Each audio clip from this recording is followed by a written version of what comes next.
Time for the 49ers Rush podcast.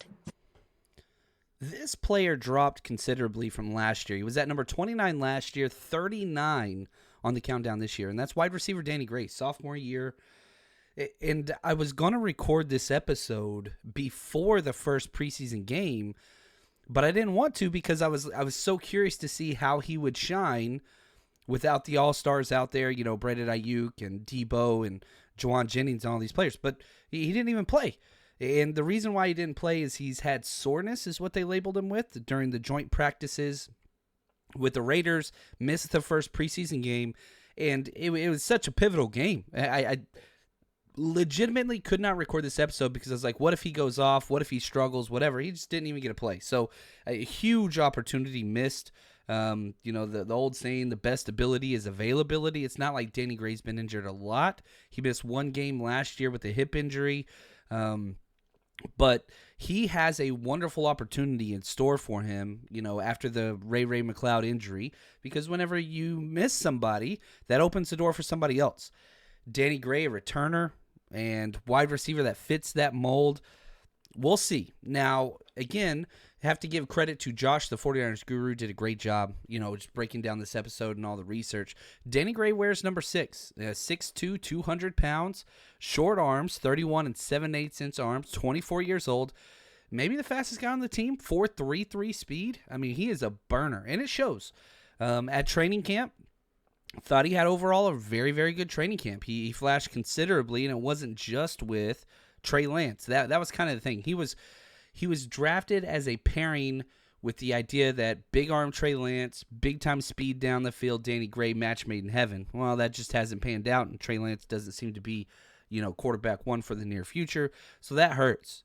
Now, if you plug in all of his measurables into Mock Draftable, here are the types of wide receivers that pull up: Steve Preston, Lee Evans, Antonio Callaway.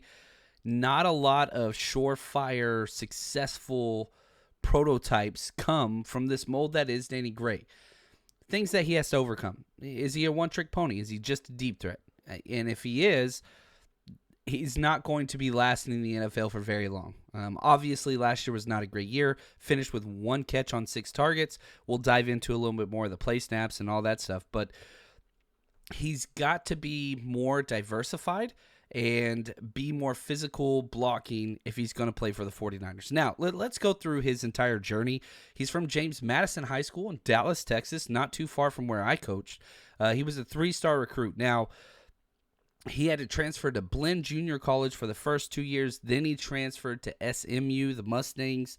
And, you know, his time in high school, first-team all-district player senior year, state champion in the 100-meter dash and 4x1.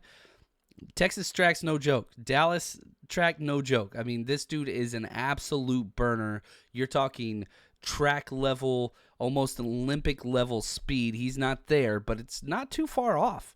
He committed to play at Missouri, but was ruled academically ineligible to play. And so he's an anomaly in several ways. The Niners value work ethic and academics. Now, if the story ended there, then you'd be like, man, what is this dude doing on the team? Well, he about faced. SMU is no joke whenever it comes to academics, and ended up going to Blinn Community College, got his requirements taken care of, and he chose SMU over TCU, Auburn, Baylor, Florida State, Houston, Mississippi State, UCF. Everybody wanted this guy just because of his elite speed. Goes to the AAC as a senior, finished with 49 catches, 803 yards, and 9 touchdowns. I mean, he was awesome. Junior year, Earl Campbell, the Tyler Rose Award honorable mention. Let's just be honest. Like, he totally put the time and the work in to make this his career. Just hasn't come to fruition yet. He's got to be able to block more consistently. He's got to be able to win on routes that aren't just go routes and deep comebacks. And that's just what it is. Now, again, he was drafted in the 3rd round, one of those comp picks. Pick 41 in the 3rd round of 2022. Niners have not had luck with these at all, to say the least. Could he be a breakout type guy? The situation's set for him. It really, really is. You know, he played in 15 games. last year, 96 total snaps, but he came on late as not a good, not a great, an elite punt gunner. And again, you're sitting here saying, man, what are we doing? We're talking about one role in special teams. That is what allowed Raheem Mostert to stay in the league, was he was an elite punt gunner, and teams value that. You only got 2 of them, and he was amazing at. We break down every single special teams play the whole year. And whenever I say elite, I mean elite. So he has this safety net that's going to keep him on an active roster because he does it so well. With Ray McLeod out, now there's an opportunity for a kick returner and punt returner. You know, Deshaun Jameson flashed big time as kick returner. Punt returner did pretty good. Ronnie Bell did decent returning. But I think Danny Gray has an opportunity to go out and win that punt return job. He's just got to get his butt out there. So, you know, I don't know the seriousness of the injury, and I don't trust Kyle whenever it comes to almost all of those things. But there is no reason for Danny Gray not to be the number 4, 5, or 6 wide receiver on the initial 53-man roster. There's no reason for him not to be. The opportunity, the plate is set. He's just got to go seize the moment.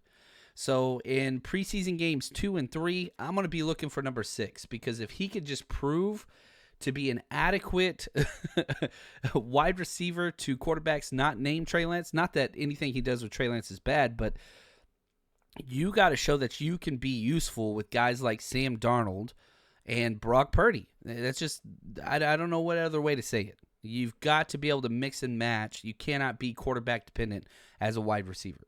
If you are, you're going to have a short time in this league. But the good news is, and I'm going to keep hanging my hat on this, he is an elite punt gunner. And the punt team, that's not changing. So that is good. He's going to be making the roster just because of that. But I want more.